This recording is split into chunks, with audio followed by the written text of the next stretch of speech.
Assalamualaikum warahmatullahi wabarakatuh. Pada kesempatan kali ini, saya akan menjelaskan pengertian peak, hive, base, dan zookeeper. Sehubungan dengan adanya tugas mata kuliah Big Data di pertemuan kelima. Di sini ada profil saya, bisa di-post saja kalau ingin dilihat lebih lanjut. Lanjut. Peak, hive, base, dan zookeeper. Itu semua termasuk dalam ekosistem Hadoop. Sebenarnya ekosistem Hadoop itu tidak hanya itu saja, tapi ada banyak lebih dari itu. Cuman untuk kesempatan kali ini saya akan menjelaskan empat poin itu: pick, hive, base, dan zookeeper. Oke, lanjutnya sebelum masuk ke inti pembahasannya, kita harus mengenal apa itu ekosistem Hadoop. Ekosistem Hadoop itu terdiri dari tadi tuh, dari banyak macam Apache seperti ini ya, dan salah satunya terdiri dari pick, hive, base, dan zookeeper. Ini semua adalah komponen dalam dalam ekosistem Hadoop yang digunakan untuk memproses, mengelola, dan menyimpan data besar. Semua komponen ini merupakan bagian penting dari ekosistem Hadoop yang bekerja sama untuk memungkinkan pemrosesan, analisis, dan penyimpanan data besar. Masing-masing komponen memiliki peran dan kegunaan khusus dalam mengelola infrastruktur dan memproses data. Oke. Semua komponen ini digunakan agar kita tidak dihadapkan dengan beberapa tantangan dan keterbatasan di saat menggunakan big data. Dengan menggunakan komponen-komponen ini dalam ekosistem Hadoop, kita dapat mengatasi banyak tantangan yang terkait dengan pengolahan dan data analisis besar. Di sini mereka menyediakan alat dan infrastruktur yang diperlukan untuk mengolah data dalam skala besar maksudnya, secara efisien dan efektif. Oke. Untuk yang pertama ada ekosistem Hadoop Apache Peak. Peak adalah salah satu komponen dari ekosistem Hadoop yang digunakan untuk memproses dan menganalisis data besar. Peak adalah bahasa pemrograman tingkat tinggi yang dirancang khusus untuk bekerja dengan data semi terstruktur dan tidak terstruktur dalam lingkungan Hadoop. Peak memungkinkan pengguna untuk menentukan serangkaian operasi dalam menggunakan sintaksis yang mudah dimengerti, mirip dengan SQL atau scripting bahasa tingkat tinggi. Kemudian Peak menerjemahkan kode ini ke dalam serangkaian tugas MapReduce ya, yang dieksekusi di dalam klaster Hadoop. Dengan menggunakan Peak, pengguna dapat dengan mudah melakukan transformasi pengolahan dan analisis data besar tanpa harus menulis kode MapReduce ya yang kompleks. Hal ini membuatnya lebih mudah untuk bekerja dengan data besar dan mempercepat proses pengolahan. Jadi, Peak adalah komponen penting dalam ekosistem Hadoop yang memungkinkan pengguna untuk mengelola dan menganalisis data besar dengan lebih efisien. Selanjutnya, karakteristik Apache Peak ya. Yang pertama, bahasa tingkat tinggi. Peak menggunakan bahasa tingkat tinggi yang mirip dengan SQL atau scripting bahasa tingkat tinggi. Hal ini memungkinkan pengguna untuk menyusun dan mengelola data besar dengan lebih mudah dan efisien. Yang kedua, ada pemrosesan data semi terstruktur dan tidak terstruktur. Peak dirancang untuk mengelola data yang semi terstruktur dan tidak terstruktur, seperti data dalam format seperti CSV, TSV, JSON, dan XML. Yang ketiga ada optimasi dan otomatis ya. Peak memiliki kemampuan untuk melakukan optimasi otomatis terhadap kode yang ditulis. Ini berarti Peak dapat melakukan mengoptimalkan internal maksudnya untuk memaksimalkan kinerja dari operasi yang dijalankan. Lalu yang keempat ada kompatibel dengan Hadoop ya. Peak adalah komponen dalam ekosistem Hadoop sehingga dapat berintegrasi dengan komponen-komponen lainnya seperti HDFS dan YARN. Terus yang terakhir dan yang kelima adalah skalabilitas. Peak dirancang untuk bekerja dengan klaster Hadoop yang besar. Ini berarti dapat memproses data dengan skala besar dengan efisien. Selanjutnya ada ekosistem Hadoop Hive. Apache Hive adalah sistem pengolahan data yang memungkinkan pengguna untuk melakukan query dan menganalisis data yang disimpan dalam basis data Hadoop. Di sini menggunakan bahasa SQL. Hive menyediakan antarmuka yang mirip dengan basis data relasional tradisional, sehingga memungkinkan pengguna untuk menggunakan keterampilan SQL yang sudah ada untuk mengakses dan menganalisis data besar di lingkungan Hadoop.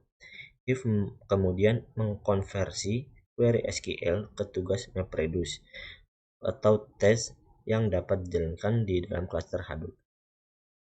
Karakteristik Hive. Penggunaan yang pertama adalah penggunaan bahasa SQL untuk mengakses data di Hadoop. Hive menyediakan antarmuka yang mirip dengan SQL, yang memungkinkan pengguna untuk melakukan query data menggunakan keterampilan SQL yang sudah ada. Lalu yang kedua ada cocok untuk analisis data dan pelaporan. Hive dirancang untuk bekerja dengan data besar yang terdistribusi di dalam cluster Hadoop. Ini memungkinkan untuk melakukan analisis data besar dengan efisien. Lalu yang ketiga ada abstraksi struktur tabel yang mirip dengan basis data relasional. Hive menyediakan abstraksi tabel yang memungkinkan pengguna untuk mendefinisikan struktur data dan menyimpannya dalam basis data Hadoop. Ini memungkinkan untuk mengatur dan mengelola data dalam cara yang terstruktur dan familiar. Selanjutnya ada ekosistem Hadoop Base. Base adalah sistem basis data NoSQL NoSQL yang dirancang untuk menyimpan dan mengelola data terdistribusi dalam skala besar.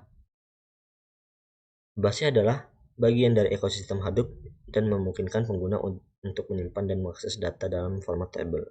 Basis data ini dirancang untuk menangani data yang sangat besar dengan tingkat akses tinggi dan skala horizontal.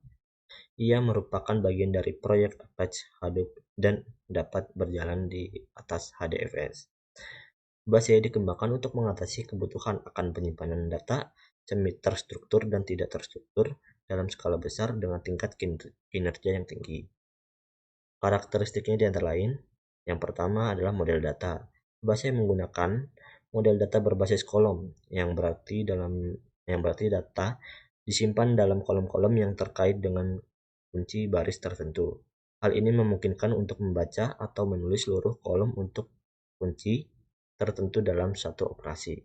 Yang kedua, skala horizontal. Base dirancang untuk dapat berkembang secara horizontal, artinya dapat menangani pertumbuhan data dengan menambahkan lebih banyak node dan cluster. Yang ketiga ada akses cepat. Base menyediakan akses cepat ke data dengan memungkinkan operasi pembacaan dan penulisan yang efisien. Yang keempat ada skema dinamis. Base memungkinkan untuk menyimpan data dengan skema dinamis yang berarti kolom-kolom dapat ditambahkan atau diubah tanpa memerlukan perubahan skema secara global. Yang terakhir ada dukungan untuk partisi. Base dapat mempartisi data untuk mendistribusikan di seluruh node dalam cluster, meningkatkan kinerja dan mengelola ukuran tabel yang besar. Selanjutnya ada Apache Zookeeper. Zookeeper adalah layanan terpusat untuk memelihara informasi konfigurasi penamaan, menyediakan sinkronisasi terdistribusi, dan menyediakan layanan grep. Semua jenis layanan ini digunakan dalam beberapa bentuk atau lainnya oleh aplikasi terdistribusi. Setiap kali diterapkan, ada banyak pekerjaan yang dilakukan untuk memperbaiki bug dan kondisi balapan yang tidak dapat dihindari. Karena sulitnya mengimplementasikan layanan-layanan semacam ini, aplikasi-aplikasi pada awalnya biasanya berhemat pada layanan-layanan tersebut, yang menjadikan rapuh ketika adanya perubahan dan sulit untuk dikelola. Meskipun demikian dilakukan dengan benar, penerapan layanan yang berbeda-beda menyebabkan kompleksitas manajemen saat aplikasi disebarkan. Karakteristiknya dan lain, yang pertama penantauan status. Zookeeper memungkinkan untuk memantau status node dalam sistem terdistribusi. Ini memungkinkan untuk mendeteksi kegagalan atau perubahan status dengan cepat. Lalu yang kedua ada konsistensi dan sinkronisasi. Zookeeper memastikan konsistensi dalam sistem terdistribusi dengan memberikan mekanisme sinkronisasi dan koordinasi yang kuat. Ini memungkinkan node untuk berkomunikasi dan berkoordinasi dengan aman. Lalu yang ketiga ada toleransi kesalahan. Zookeeper dirancang untuk dapat mengatasi kegagalan node dalam cluster. Ini memungkinkan sistem untuk tetap beroperasi bahkan jika ada kegagalan pada beberapa node. Yang keempat ada yaitu ringan dan cepat. Zookeeper dirancang untuk memiliki overhead yang rendah dan memproses operasi dengan cepat, sehingga cocok untuk digunakan dalam sistem terdistribusi yang memerlukan respon cepat. Yang kelima ada penyebaran notifikasi. Zookeeper memungkinkan untuk menyebarkan notifikasi kepada node-node dalam sistem terdistribusi. Hal ini memungkinkan node-node untuk merespon perubahan status atau kejadian tertentu dalam sistem. Lalu yang terakhir ada manajemen konfigurasi. Zookeeper menyediakan layanan untuk manajemen konfigurasi dalam sistem terdistribusi. Ini memungkinkan pengguna untuk menyimpan dan mengelola informasi konfigurasi yang dilakukan oleh berbagai komponen dalam sistem. Oke, mungkin cukup sekian penjelasan mengenai ekosistem Hadoop untuk pertemuan kali ini. Bila ada salah kata, maaf. Wassalamualaikum warahmatullahi wabarakatuh.